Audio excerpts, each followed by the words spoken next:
Good morning students. I am professor मुळे from electrical department.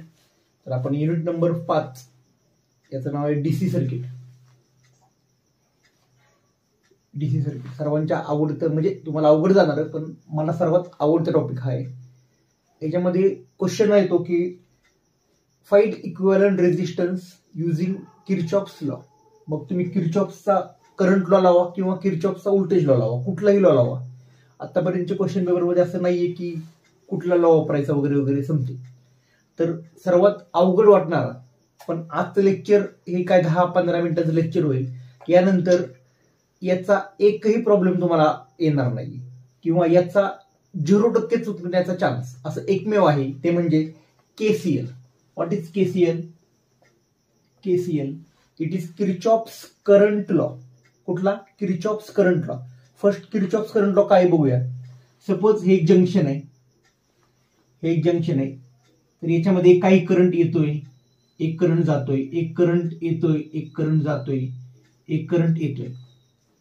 तर suppose याला आपण नाव देऊ I1, I2, I3, I4 and I5.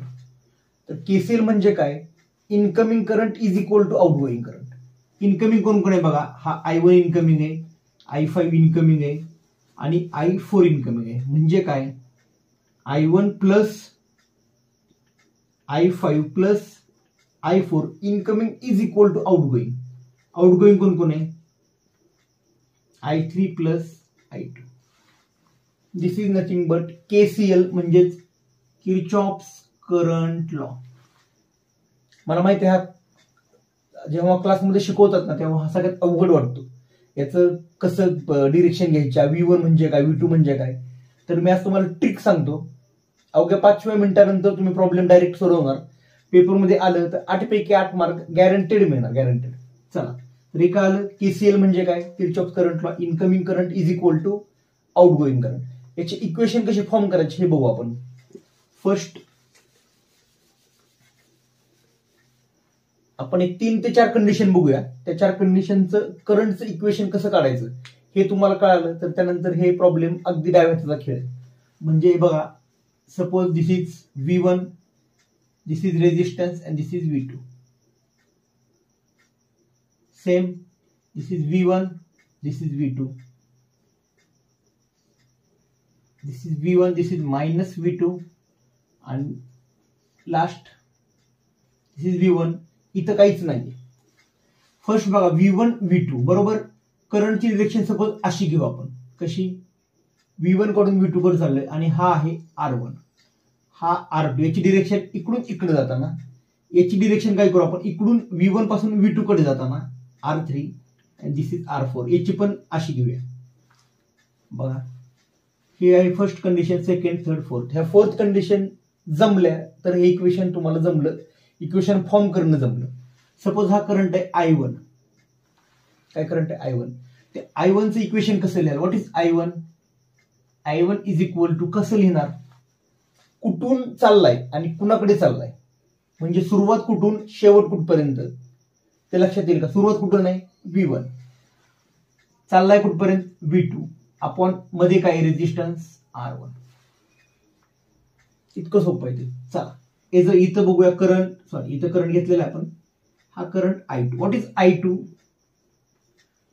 काय सांगितलं? कुठून चाललाय, कुठं, कुठून सुरुवात होतोय आणि कुठे चाललाय. म्हणजे सुरुवात होती V2 पासून. मग याचं लिहा V2 मायनस कुठे चाललाय? V1 कडे अपॉन R2. हे म्हणजे इक्वेशन. चला, थर्ड कंडिशन बघा. हा, हे काही ट्विस्ट आहे थोडंसं, बघूया. कुठून चाललाय? V1 पासून. कुठे चाललाय? मायनस V2 कडे चाललाय. लक्ष द्यायचं, V1 आणि इथं मायनस आहे, मायनस V2. कसं लिहायचं इक्वेशन? समजा याला I3 म्हणू आपण. I3 is equal to what? कुठून चाललाय? V1 पासून कुठपर्यंत चाललाय? Minus V2 divided by R3. म्हणजे असं लिहू शकतो का आपण? P1 plus V2 divided by R3 लिहू शकतो. लास्ट कंडिशन बघा. चाललाय कुठून? V1 पासून. इथं काय? काहीच नाही. जिथं काहीच नसतं तिथं आपण 0 मानतो. जिथं काहीच नसतं काय म्हणतो आपण? 0 मानतो तिथं. म्हणजे काय लिहू शकतो मी? Suppose this is I4 is equals to what, कुठून चाललाय V1 पासून कुठपर्यंत चाललाय 0 डिवायडेड बाय R4, म्हणजे याला असं म्हणू शकतो का V1 बाय R4. हे एकदा बघून घ्या. कुठून निघालाय कुठे चाललाय, जिथून निघालाय तिथून सुरुवात वजा जिकडे चाललाय तिकडे. जेव्हा व्होल्टेज ड्रॉप असतं तेव्हाच व्होल्टेज फ्लो होतं, सिमेलर असताना व्होल्टेज फ्लो होत नाही. म्हणून पोटेन्शियल मध्ये ड्रॉप असतो V1 V2 मध्ये, तरच ते पोटेन्शियल फ्लो होतं. म्हणजे असं आहे V1 मायनस V2, इथं V2 मायनस V1, इथं V1 minus of minus V2 and this is V1 minus 0. हे 4 का आले, विषय संपला. 50% काम झालं आपल्याला. बघून घ्या एकदा, रफ करू.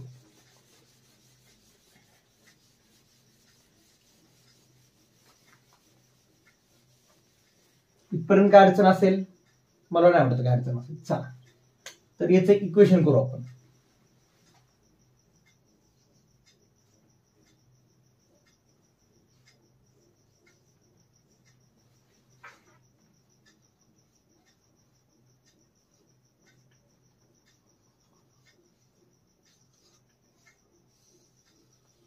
समजा एक सर्किट आहे, हा आहे पॉझिटिव्ह निगेटिव्ह E1, हा आहे suppose negative positive E2, positive negative E3 आणि हा positive negative E4.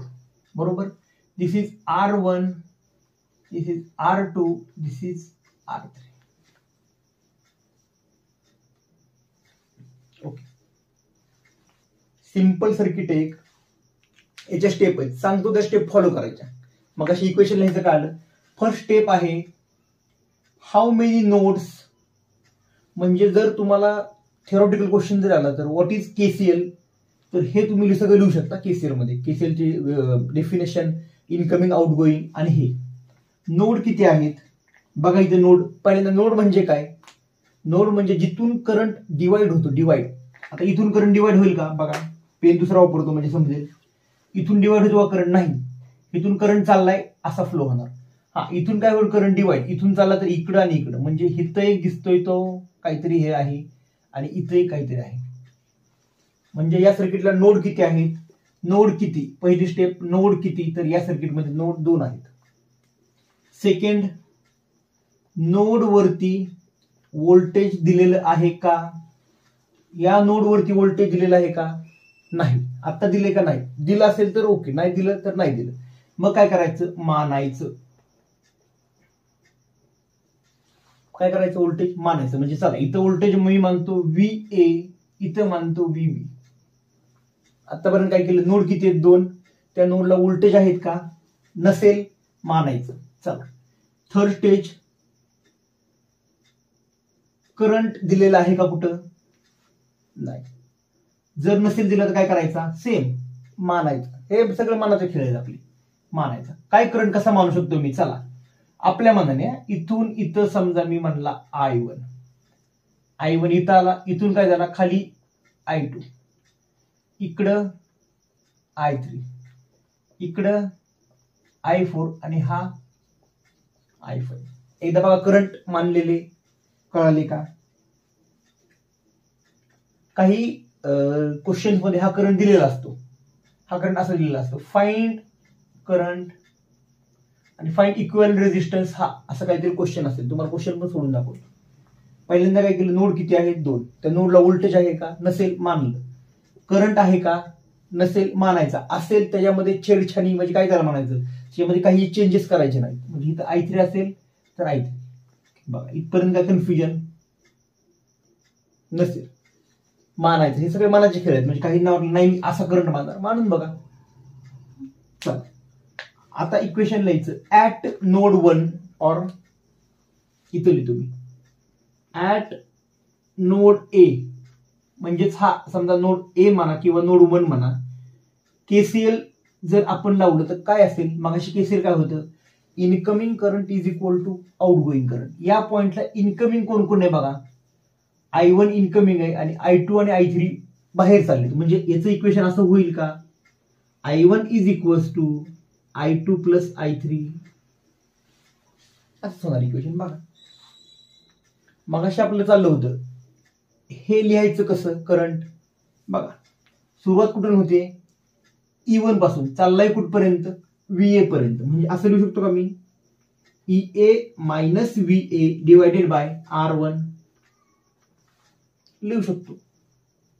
What is I2? I2 बघा कुठे चाललाय, कुठून VA पासून, म्हणजे निघाला VA पासून कुठपर्यंत E2 पर्यंत, पण इथं निगेटिव्ह साइन आहे नीट बघा, म्हणजे असं म्हणू शकतो का मी VA minus of minus E2 म्हणजे प्लस E2 डिवायडेड बाय, इथं रेजिस्टन्स नाही, इथं रेजिस्टन्स वाटल्यास आपण कन्सिडर करूया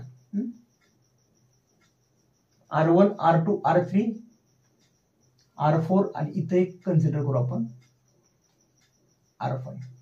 okay, VA minus of minus म्हणजे plus E2 divided by R4 plus what is I3? कुणीही सांगेल आता I3 चाललाय कुठून VA पासून, चाललाय कुठपर्यंत VB पासून, म्हणजे VA minus VB divided by what R2. This is equation number 1. म्हणजे जर याला तुम्ही सॉल्व्ह केलं, याला सॉल्व्ह जर तुम्ही केलं तर एक VA minus VB is equal to असं काहीतरी एक फॉर्म येतो, तो तुमच्या सांगतो काय करायचं. याला इक्वेशन नंबर 1 म्हणायचं या फॉर्मला, म्हणजे याला काय करायचं LCM वगैरे काढून सॉल्व्ह करायचा. आता काय करू, हे इक्वेशन लिहिण्याचं पहिल्यांदा बघूया, न्यूमेरिकल एक सॉल्व्ह करून देतो मी.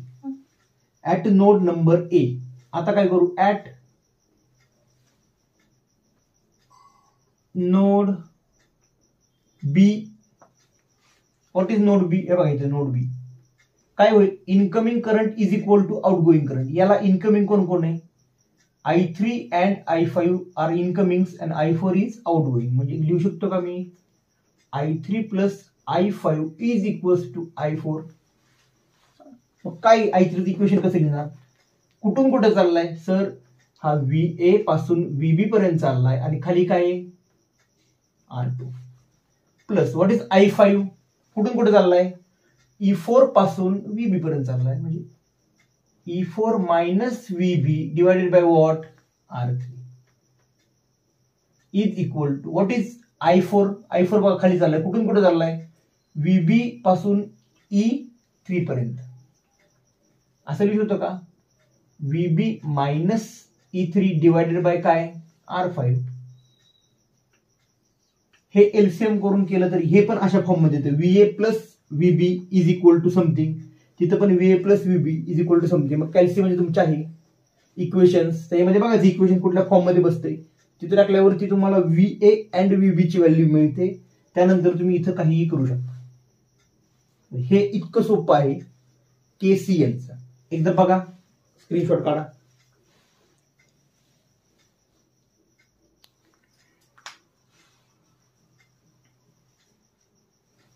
चला, स्क्रीनशॉट झाला असेल, आपण पटकन एक न्यूमेरिकल बघू अगदी 2 मिनिटात. व्हिडिओची लेंथ वाढत चालली आपल्या. थिअरी आली तरी हे पॉईंट लिहायच्या, कारण 4 मार्काला येतात थिअरीला हे पॉईंट. उगाच तुम्ही डेफिनेशन लिहून काहीतरी लिहिता 4 मार्क नाही पडले. चला